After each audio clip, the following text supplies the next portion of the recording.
Okay, it is 3 o'clock. So good afternoon and welcome to the November Pre-Planning Commission meeting. We're going to take a roll call of the commissioners first.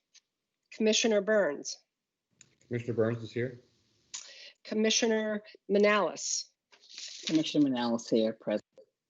Commissioner Sparati. Commissioner Strawson. Commissioner Strawson present. Alderman Russell. Alderman Russell present. Okay. All right, so first thing on our agenda, we have two continuances. The Winpenny is the first one on the annexation, and then we have the Christoph annexation, and both of those are Gabrielle's. Yes, thank you. Good afternoon, Sharon, Planning Commission members.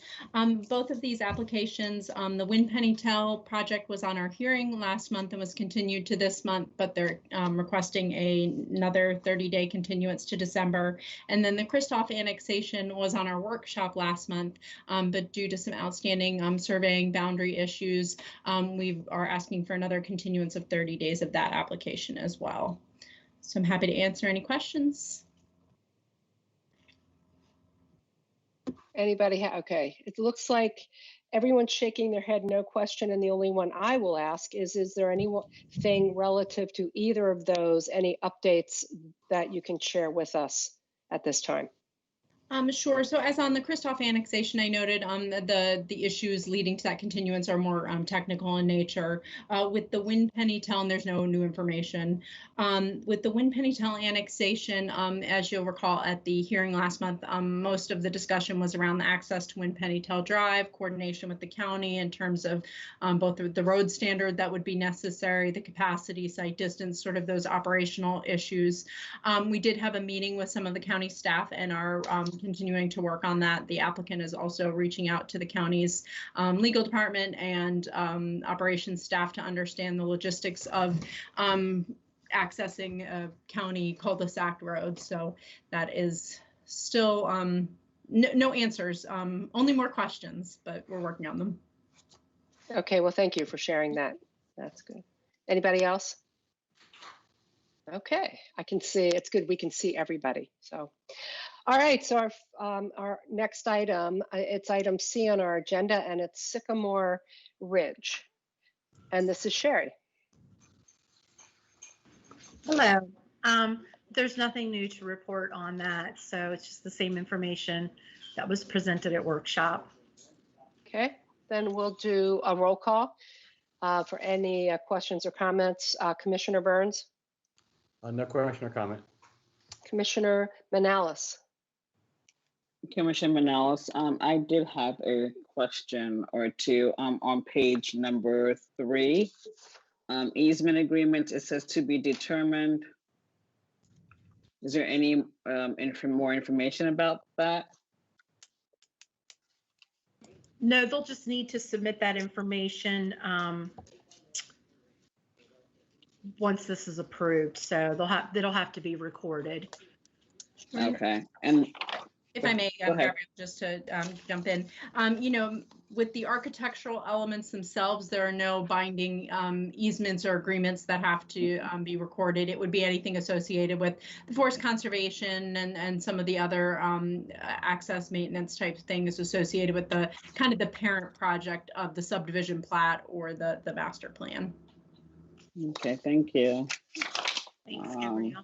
Let me see what else. I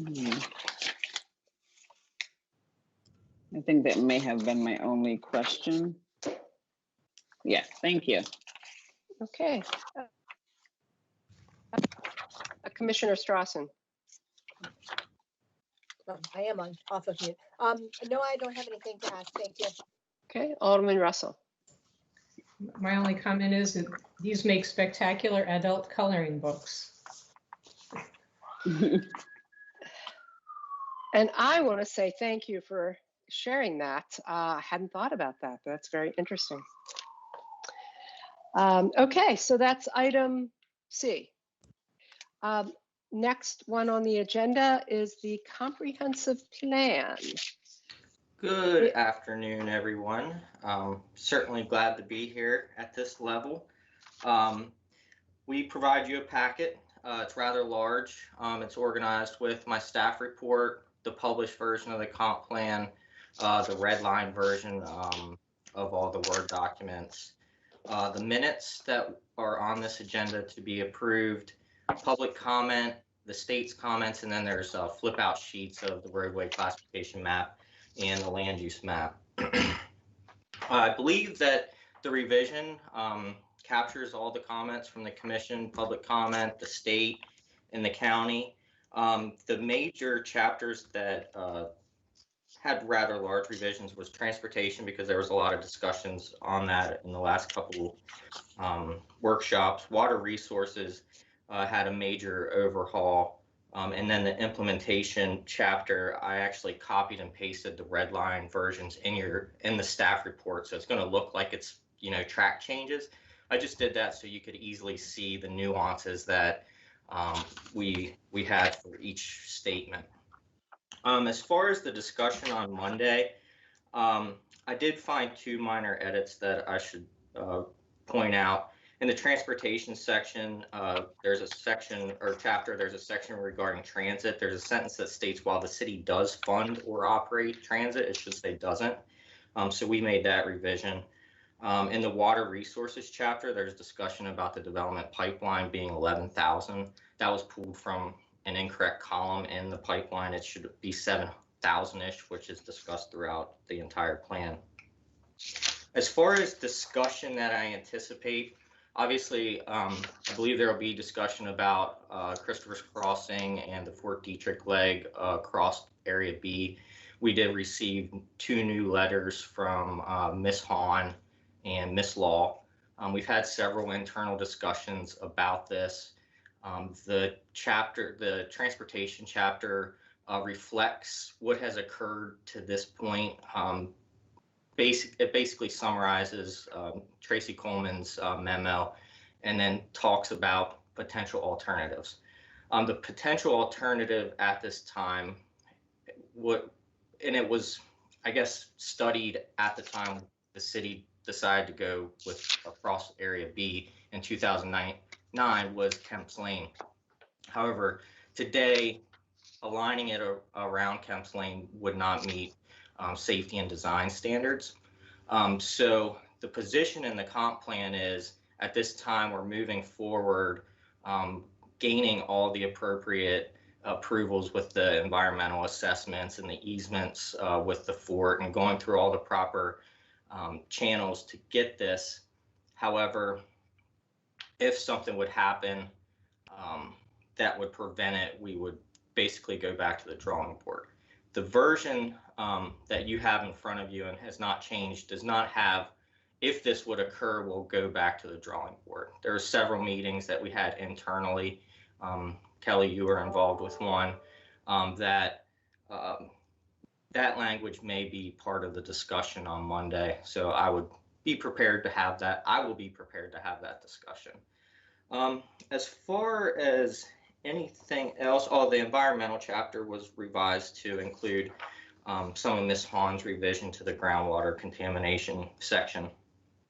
The only other thing that I believe will be discussed, that I'm prepared to be discussed, is just yesterday we had a meeting with representatives of Monocacy Gateway.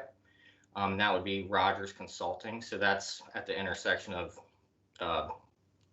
Schifferstadt and East Church Street, Monocacy Boulevard. They will be asking the Planning Commission on Monday to remove, here, I'll share my screen so everyone's familiar. Remove the comp planned section of roadway from that parcel. Share my screen.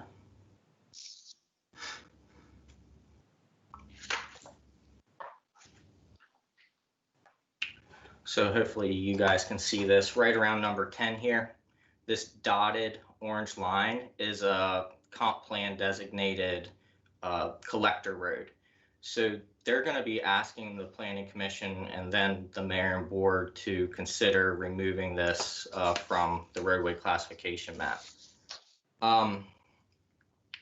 This was new to us yesterday. So we had a meeting this morning. Staff's position on this is to keep it there. However, potentially downgrade it to a local road. And the existing section that goes across Lindley Avenue, across the East Church development to a local road. Lindley Avenue in East Church was designed as a local, so it wouldn't make sense to have a collector going into a residential local road. So I would be prepared to have that discussion on Monday. Other than that, I know Tracy will be there Monday to support the discussion on Fort Detrick. Eva will be there to discuss any changes to the water resources chapter if you have questions on that. And then David and Cherian for transportation, Joe, myself, Arash, Gabrielle. So I'm confident we're at a good place here. Well, thank you. That was very helpful as far as an overview. We will take a roll call of the commissioners.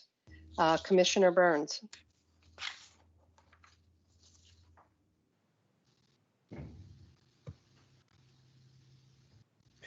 There we go. Hi, Brandon. Tell me again the new language for the involving the transit that you said that changed. There is a new section about county transit and the city cooperating in several ways to increase service. I'm sorry, I don't have the page number right off the top of my head. But the opening sentence states, while the city does fund or operate transit itself, it should state doesn't. Thank you. That saves me a comment. I'm still going to the roadway classification pullout for 2040. It says, and regarding the north-south road, I'm starting to get it, how we need to have that circumferential connector. But it's shown as a red line, as if it were existing. And I'm wondering if that should have all those bubbles on it that's consistent with future. Yeah, you know what? It does look, the version I have, it looks like it has the bubbles, but the spacing might be so close that you can't tell. So that we can change that. Okay, at least making it fair, making it clear. Agree. The other thing you might want to indicate that since we're not talking necessarily about a defined road on relocation, it might even be its own set of bubbles, because it's a very unique situation. We're saying in this corridor, we're going to have some interconnection of roadways that's going to serve that's functional use of circumferential travel, and as opposed to an exact alignment that we don't even know, and maybe anyway, I would graphically change it. I think when it was the big red road, it was a wider band or something, but I just think graphically it needs to be fixed. The only other thing I had was that I want to share today is the bikeway graphic and the missing sidewalk graphic is still missing, both on the webpage and in our packet, unless I didn't see it. Interesting. I will go back and make sure that the version I reviewed had it. So let me make sure. And if it's not in yours, I'll forward the right version and upload it. And then maybe the other commissioners can comment whether or not they've seen it.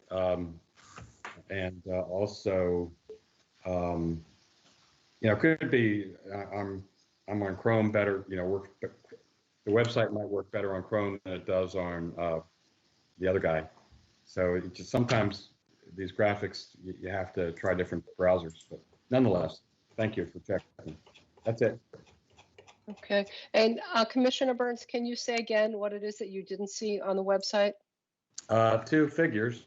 One, the figure that shows the missing sidewalk lengths, and the one that shows the missing bikeway, or shows Okay. the bikeway plan. Okay, Thank thank you. All right, Commissioner Manalis. Commissioner Manalis. So I just had only one question, and that happened to be about a comment made by Brandon about the Monocacy Gateway and the connector road. I was just curious as to what was trying to get an understanding as to what was the justification for initially identifying it as a connector.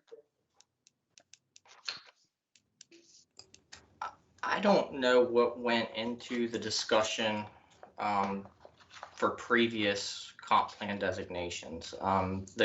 The collector is a carryover for that. And you know, there's been so much discussion on this property and what it should be zoned and what it shouldn't and where roads should be and where they shouldn't. I would anticipate it.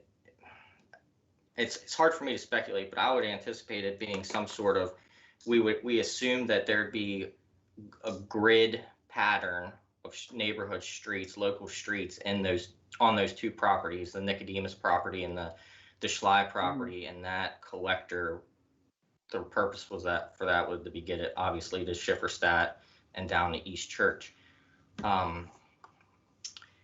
Nicodemus was not constructed to the collector level. So at this point, we believed it made sense to downgrade it to local. To a local road. Okay. Thank you. Yeah. That was it. Okay, Commissioner Strawson. So regarding the Monocacy Gateway, what was the reasoning that the applicants gave that they wanted to have it removed completely? They have a potential user. The owner, St. John's Properties, has a potential user, a distribution center. And then they don't want a road going through there. I believe so. Yeah. Okay. And then regarding the Christopher Crossing and Area B issue, are there some official formal criteria? I get to see somebody's Netflix site. Sorry. Any official criteria from Maryland DNR or federal EPA that would basically say this has to, the road can't go through here now, that you're aware of? Hi, this is Tracy. Maybe part of the process, the first part of the official process is for us to submit to through Fort Detrick environmental staff to the EPA and MDE. So if they do not feel that this is an appropriate use for that facility, for that area, then they can deny that application. Okay. That's the first hurdle we have to overcome. Okay. So Brandon, and I apologize because I just picked the packet up this morning and I haven't really had a chance to take a look at that language since then.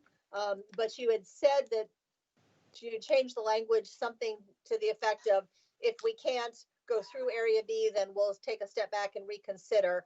I would think that it would be useful if that part of the comp plan could very specifically say just what Tracy said, and that if these things happen and the application fails, then so something a little bit more specific, so that people, when they read it, realize that it's not just us, the city, saying, we feel like it or we don't feel like it, but that there are specific criteria that could reject that alignment for Christopher's Crossing. Okay. And that's all I have. Thank you. Okay, thank you. Alderman Russell. Scribbled some haphazard notes here. Let me see if I can get my thoughts together. So I'll start with the Christopher's Crossing, and I think I agree to a degree with Commissioner Strauss, and I think some sort of general language as to here is the process, here are the steps that would need to be met in order for this to move forward, would be helpful, because I think there is some misunderstanding that, you know, we're just going to do this no matter what. And there are a number of significant steps and hurdles that have to be mounted. I think it's worth mentioning in some terms, and not necessarily specific approvals, but, you know, however, I concur with that. Brandon also mentioned that you incorporated some of the language regarding plume contamination or groundwater contamination that was shared with us by Ms. Hahn. I just want to make sure that whatever we put in there regarding that information is factual, that it is, you know, scientifically factual, and we fact checked all of that stuff. Not to say Ms. Hahn is very knowledgeable. She's been working on this for a very long time. I just want to make sure that whatever we put in there is spot on accurate. Okay. Yeah. And then Monocacy Gateway, interesting, because St. John's is a new owner. The property just transferred, so we're dealing with a completely different set of folks now. And I do recall we did have a lot of discussion with the folks in East Church regarding that connection and the fear of having, you know, large truck traffic and so forth. And so it does seem to make sense to downgrade it to local. I'm not sure that I would be in favor of removing it altogether at this point on the speculation of a project. Yeah, I agree. Yeah. That's all I have. Thank you.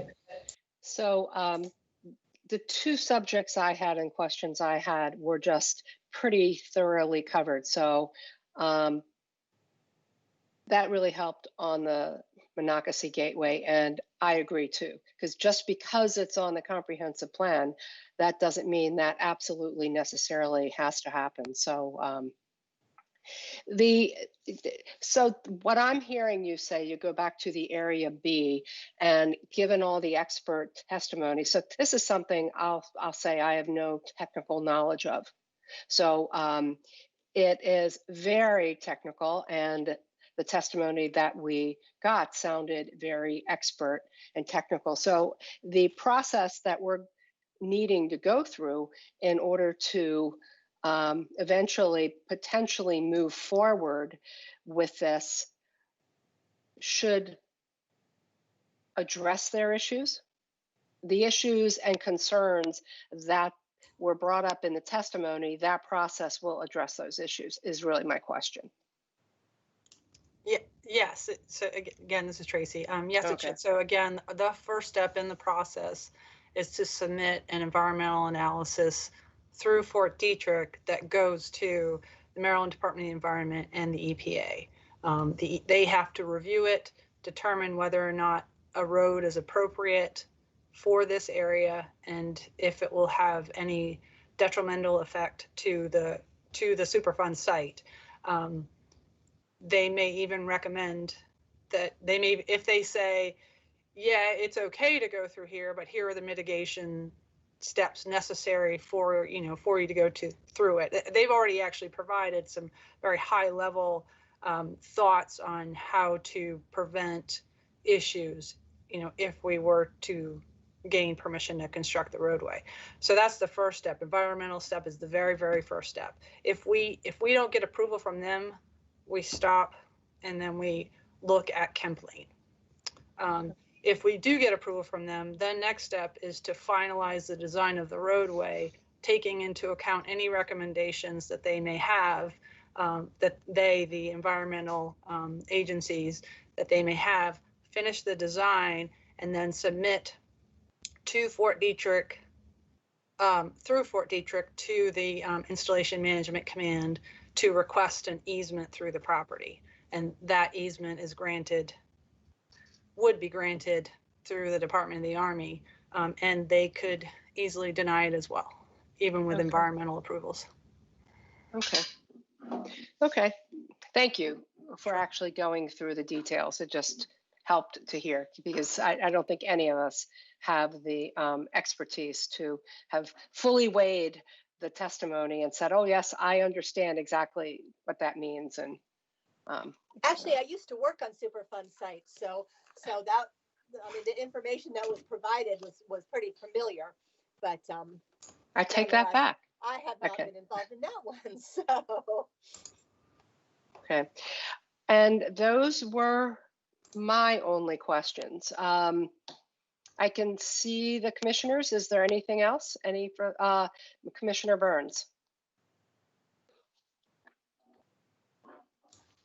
Thank you, Madam Chair. Just a few more things that are errata type stuff, or maybe not. Mark,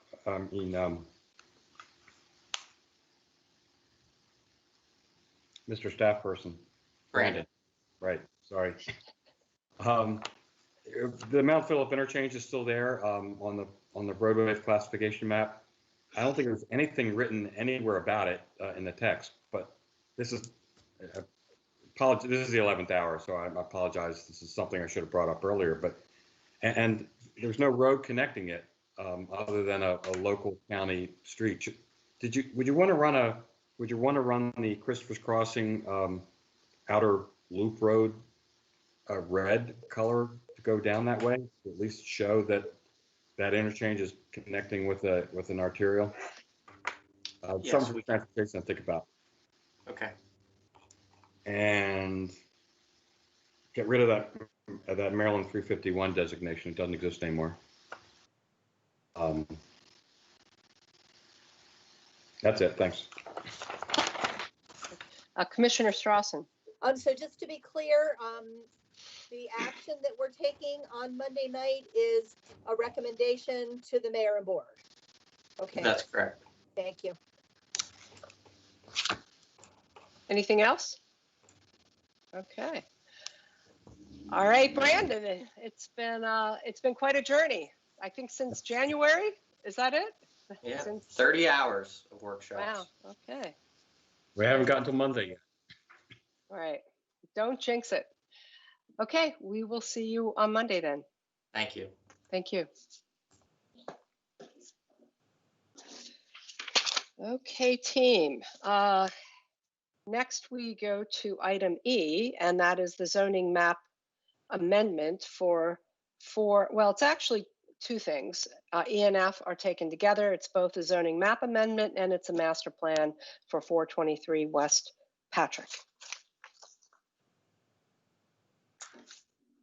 Okay, this is the second hearing for the zoning and the master plan, as you know, to make recommendations to the mayor and board.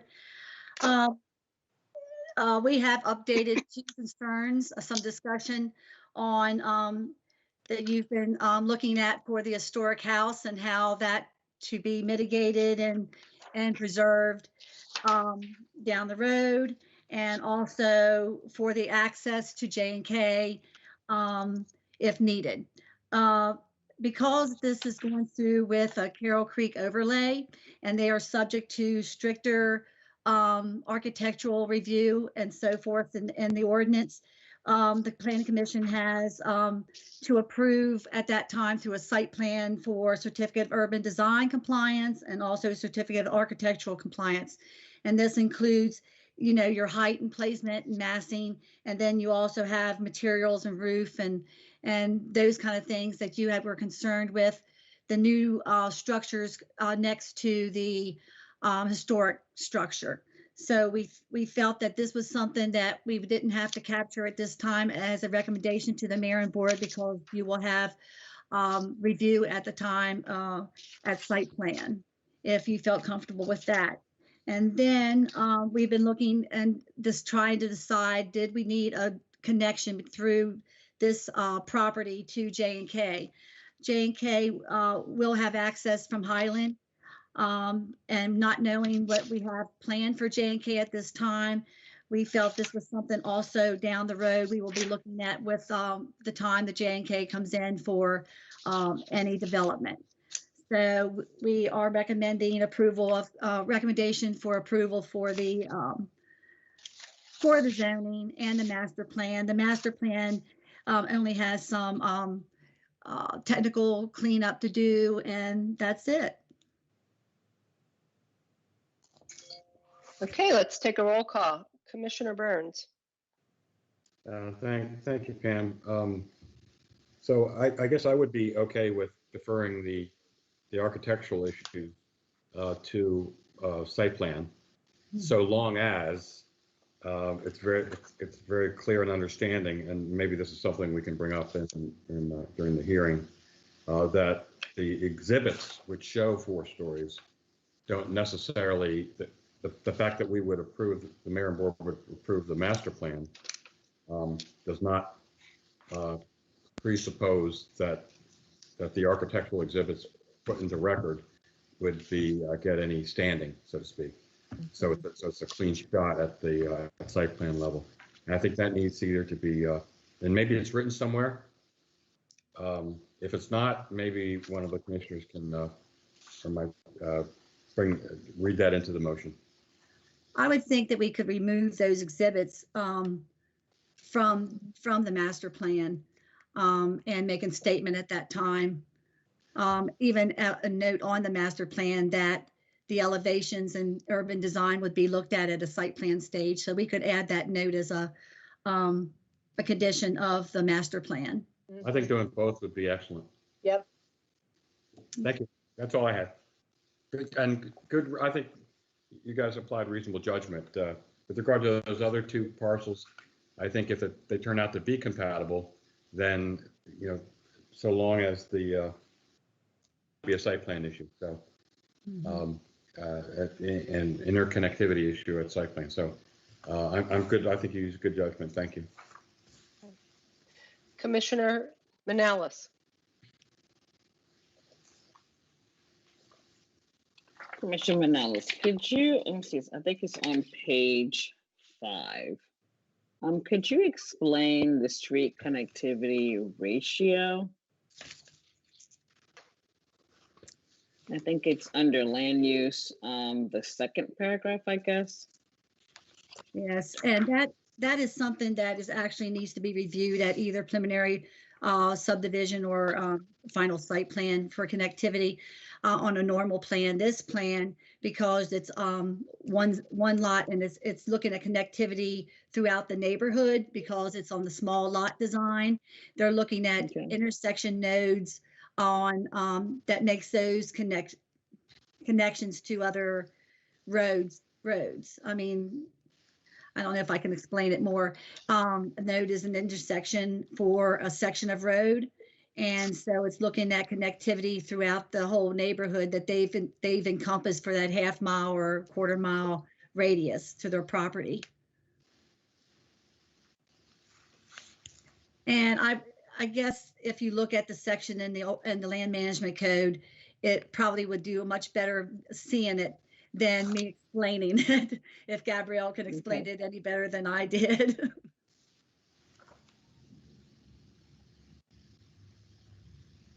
Anything else, Okay. Commissioner? Thank you. Okay. Commissioner Strassen. Commissioner Strawson, I agree with Commissioner Burns. I like the approach of both removing the exhibits and putting a note on the plan, and I have no other comments. Thank you. Alderman Russell. I too concur with those actions. And if I'm understanding the street connectivity ratio thing, typically it's calculated with using the streets within a development, that number. But since this development is only one lot, you sort of like look to the surrounding neighborhood to meet that ratio. Is that Correct. fair to say? Okay. That's what they're looking at when they were also looking at the ratio between residential and non-residential. They went outside their boundaries to see where they fit in the neighborhood. And that's a perfectly allowable way to calculate this? Yes. Okay. Thanks. I hope that helped. I don't know if it, okay, thanks. If I could just add to the, it's not only a perfectly allowable thing to do, but when you're looking at the small lot standards, the goal isn't to try to achieve the normal ratio of mixes on that one piece of property, because it's only 3 acres or less, it's to kind of look at that surrounding community and see how a small property contributes to that mixed use environment that's already kind of forming. And so that's why you're actually looking outside. Thank you. Okay. I want to commend all the work that the staff has done, and most likely the applicant too, to get it to this place, because not just me, but I can tell the commission as a whole is much more comfortable with what we have in front of us today. I actually also agree with your reevaluation of the access to J and K, that I had some concerns with that, and I think how you have stated it and assessed it is right. So I do have a question on the on page 8 going to 9. No, it wasn't the setback, sorry. It's a question on the density. So the applicant has told us that they're looking to do 81 condos. By us approving the master plan, are we approving 81, or are we just approving the density specifications? You're approving at the master plan, the 81 units. That's their max that they're looking for on this plan. Okay, so if they were to increase their density, they would have to come back with a revision. okay. So then my follow-up question is, what if, when we're at the final site plan and we're talking about the height and the massing and the setback, and the applicant says, well, we can't change that because you approved the 81, and in order to do the 81, it has to stay like this? If they decrease their density in their units, that is allowable. They will still fall within the testing of the APFO. Nothing that will trigger some more intensity. And just because you're approving the master plan for 81 doesn't mean that that they necessarily get it, right? Right. They have to be able to design. They have to be able to design for their maximum units. Okay. Because density of parcels that are calculated before they get their forest conservation and their roads and all this stuff, they never meet that maximum when you have to take out other things that you're required to provide. So you have to look at it that way. Okay. I thought that. I wanted to be sure that it wasn't going to come back to us, that we had to approve something that would get them to the 81. Okay. That is my only question. Anyone else? Hey, Barbara, the other thing I want to just say, and I think we don't think about enough, is that, we're asking them for decreasing their height, but lots of times for them to max any of their density in other parts of the city, a lot of times they don't go to larger heights than 4 feet. That's something that, they never meet that total height, or they never meet that total density because they're not going further up. Now here, we might not want them to go further up, but it's just something to think about. Okay. Okay. I think we're good on this. Thank you. All right. That takes us to G, which is a text amendment for the historic preservation overlay. Lisa? Hi, this is Lisa Mrazek-Murphy. There's been no changes since the workshop. And again, this is just strictly administrative corrections to references in 423 that were not updated correctly under previous amendments. Okay. So instead of doing a roll call, I'll just look at the commissioners and see if there's any questions. I think not. So thank you. We'll see you Monday. All right. Item H is the preliminary plat for Kellerton Land Bay C1.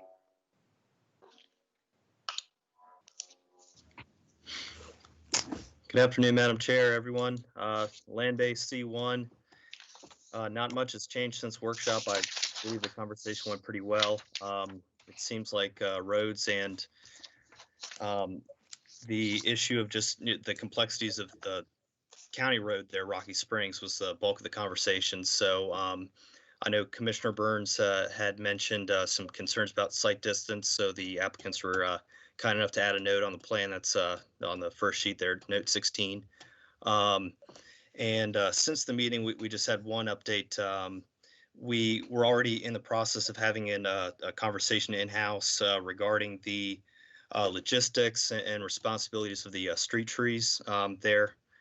It was a 5-foot easement originally proposed, and many emails back and forth, but the outcome, Parks and Rec was highly opposed to the idea, just the complexities, things we don't really see through the other land base, just there being on Rocky Springs in the county, permitting issues through the county, just, very unclear for the homeowner whose responsibility it was. So Gabrielle was kind enough to facilitate a conversation with Osherman, and they were amenable to removing that easement and just declaring once and for all that the street trees there, the responsibility, the delightful responsibility of the homeowner for pruning and fertilizing and things of that nature. So it just got a little complicated. It was easier for everyone, but that was the biggest matter that came up. So just recommend approval with that amendment there. Okay, thank you. I will take a roll call on this. Commissioner Burns? Nothing to add or questions. Thanks. Okay. Commissioner Manalis? No question or comments. Commissioner Strassen? Commissioner Strassen, so if the homeowners have the responsibility for the trees, do they have the responsibility to replace the tree if one dies? That wouldn't be, so since it's not a city street, it's not being constructed to our city detail, which requires the street trees. So technically the trees are not required on our behalf. At our code. Maybe, in speaking with Jeremy Holder of Osherman, he explained that whether we wanted them or not, their part of their development pro forma is to create that street line treescape.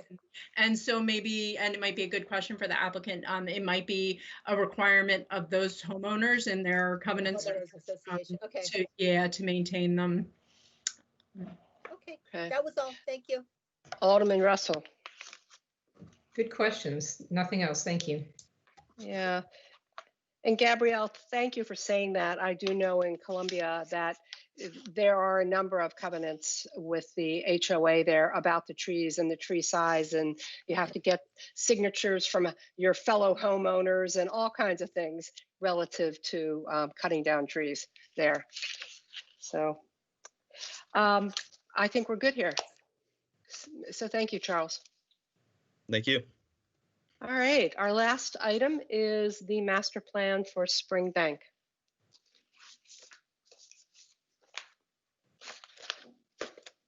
Sorry, I was sleeping. No, I wasn't. Anyway, I didn't realize my number come up so fast. This is the first of 2 hearings for this one. And this is the revision for the master plan for Springbank. And as you know, we're switching out some land uses for between residential and non-residential. There really isn't anything that's changed since our discussion before. So I don't think there's anything really to discuss unless you have questions on it. Okay, we'll do a roll call. Commissioner Burns. Yes, thank you, Pam. In the staff report, they're talking about the highway noise overlay requirements and that how this applies to it, and that a noise analysis would be, I guess, a site plan, or at some point in the future. And I was wondering if they already did a noise study on their last subdivision or site plan, and if so, if staff had access to that. Be interested in seeing it before this case goes to the next month to find finalization. Yeah, I don't believe they did, only because the impact was on non-residential for that lot, and so they wouldn't been required to. Too far away. That's too far away, and the residence that was impacted was non-conforming, so it was, it didn't have anything to do with it either. So I don't think they did, not that I remember. Okay, I'm just wondering if I know we're at master plan and I know the noise gets done later, but intuitively, I have a hard time believing, since it's right flat with Route 15, there's no grade difference, and 15's awful close to that. I just have a hard time believing they're going to be able to accomplish what's necessary to, some things you can mitigate, other things you can't, and if you can't mitigate it, then you have to avoid it. And if you're avoiding it, in the but I guess the master plan pretty much establishes maximum thresholds for uses, for APFO purposes and things like that. And with the understanding that if it doesn't, it still has to adhere to the highway overlay zone. So I guess in that case, what I'm saying is really moot, because in other words, if it doesn't pass the highway overlay zone, there is no waiver.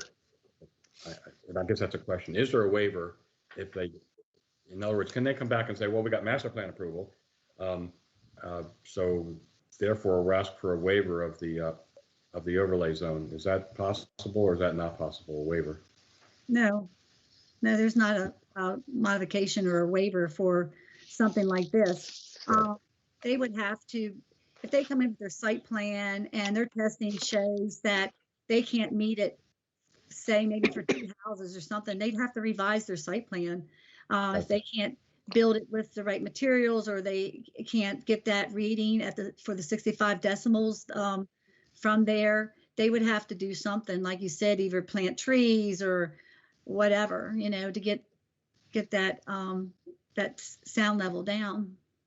Yeah, well, it's a blob anyway, so I understand, and I would think the applicant and the engineer would be smart enough to already know the answer to that question to some extent. So we'll just wait for that to move forward then. Okay, thanks. That's all I have. Okay, Commissioner Manalis. Commissioner Miles, no questions. Thank you. Commissioner Strawson. Commissioner Strawson, I don't have anything. Thank you. Alderman Russell. No questions. Thank you. And I don't have any questions either. So I'm looking around. Any other issues, items, agenda up? So I guess we're done. Wait, no, Alderman Russell comment. was saying yes. I just wanted to say that yesterday the mayor proclaimed the day as Employee Appreciation Day in the city of Frederick. Oh. So I just wanted to let you all know that, and to our staff, we appreciate you, staff. We and do. Thank you very much. Yes. Thank you, guys. Thank you. Absolutely. You All guys right. are the best. Have a great weekend. Oh, Ron has something.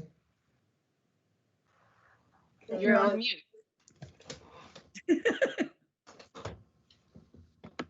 I can see you. All right, beautiful weekend coming up. The Ballinger Creek Trail just got finalized.